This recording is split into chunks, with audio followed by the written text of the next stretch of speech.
So we'll start with Alicia, because as they say, she's on the ground. Alicia, this is infinitely complicated. It really is. Just to describe and explain to people what the heck is going on is pretty difficult in itself, but also to explain why it is that our government, our different political parties are debating foreign policy in the Middle East is a question all on its own as well. So shall we start with what's happening and then follow up with why it's happening? Absolutely, Vanessa, and you're definitely right in saying that it is a very, very, very complicated situation that's happening right now. Firstly, let's just explain what this debate actually was today. It was what we call an opposition day debate. It's a chance for opposition parties, that is parties who are not currently in the government, to debate on any topic that they so desire. And today it was the Scottish Nationalist Party who chose to debate on an immediate ceasefire in Gaza. We're in a really interesting situation right now where for the first time really since the beginning of this war we have both the Conservatives, the Labour Party and the SNP all actually effectively calling for an immediate ceasefire, just all in slightly different ways. Now, there is a parliamentary precedent, and that is just the usual state of affairs, the usual way that things are done, and that is that if an opposition day debate is happening, amendments to what this debate is calling for are not usually added by other opposition parties. How to translate that? Today is the SNP's opposition day debate day. Normally, you wouldn't have an amendment from the Labour Party selected because, you know, they're both two opposition parties and Labour have their own chances to do debates like this. What happened earlier today was Lindsay Hoyle, the Speaker of the Commons, went against that normal parliamentary precedent and did decide that the Labour amendment to the SNP motion would be discussed and would be debated, which is what has caused all this uproar, all this commotion since the beginning of the debate earlier today. A bit more just to answer your second question about why this is happening. I mean, look, it's very important for UK government to debate these topics, even if they are relating to foreign policy. Lots of people, though, accusing the SNP of political football, same as the Labour Party here, saying that realistically, even if they do call for a ceasefire, what actually is the tangible impact that that could have on the ground abroad?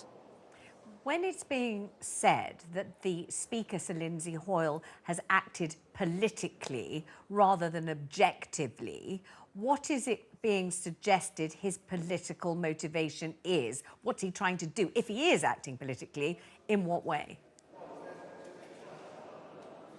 Well, the issue here is that he's being accused of a bias towards the Labour Party. He's being accused of, you know, giving them this opportunity to have their motion, their amendment, debated today, when normally that isn't the done thing. That's not normally what would happen in a situation like this. He says that because of the context, because of what the debate is about, it's really important to have as many key voices and key opinions here discussed as possible. But lots of very angry Conservative MPs saying that, you know, this is a clear left-wing bias from Sir Lindsay Hoyle. William Ragg, a Conservative MP, even tabling a motion saying that he has no confidence in Sir Lindsay Hoyle. And I'm hearing that lots of other Conservative MPs have already been in conversations with Graham Brady. He's the chair of the 1922 committee who deals with letters of no confidence. We'll remember that with the various prime ministers that's happened to recently.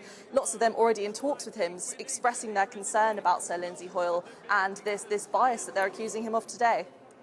And Keir Starmer is said to have very narrowly avoided, by virtue of Sir Lindsay Hoyle's action, a huge rebellion. How has that been the case? Why has what Lindsay Hoyle has done affected an outcome for Keir Starmer?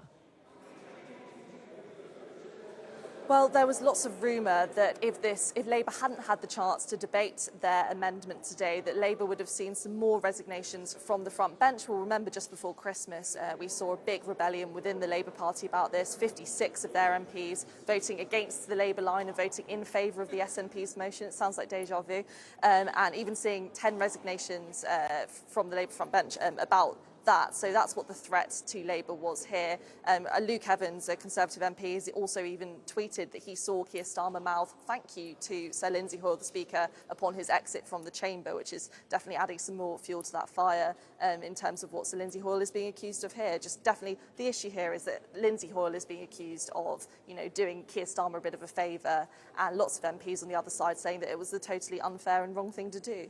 Wow, Alicia, thank you very much indeed. Let's bring in Aubrey Allegretti, then we'll bring you in, Richard. Aubrey, thanks for joining me this afternoon. Is that the way you, as Chief Political Correspondent of The Times, see this? Do you see this as Sir Lindsay Hoyle doing Keir Starmer a favour in a way that is absolutely without precedent and certainly not permissible? Isn't his entire role to be politically objective and unbiased?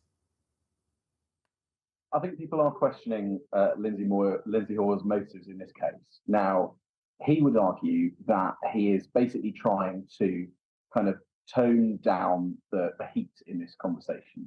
He thinks that it shouldn't be particularly controversial for each political party to be able to advocate its own very nuanced view and position on the situation in Israel and Gaza, and that is more important and basically trumps the precedent that has been established over 25 years. It's also important to say that he has the right to do this. His powers as Speaker enable him to make decisions that are contrary to the advice given to him by his clerks. It's what we saw for years under the speakership of John Bercow, and it's why several Conservative MPs today have privately been complaining and saying this is just out of the sort of John Bercow school of politics, where effectively he could make decisions unilaterally and people interpreted that there may or may not have been a bias to them.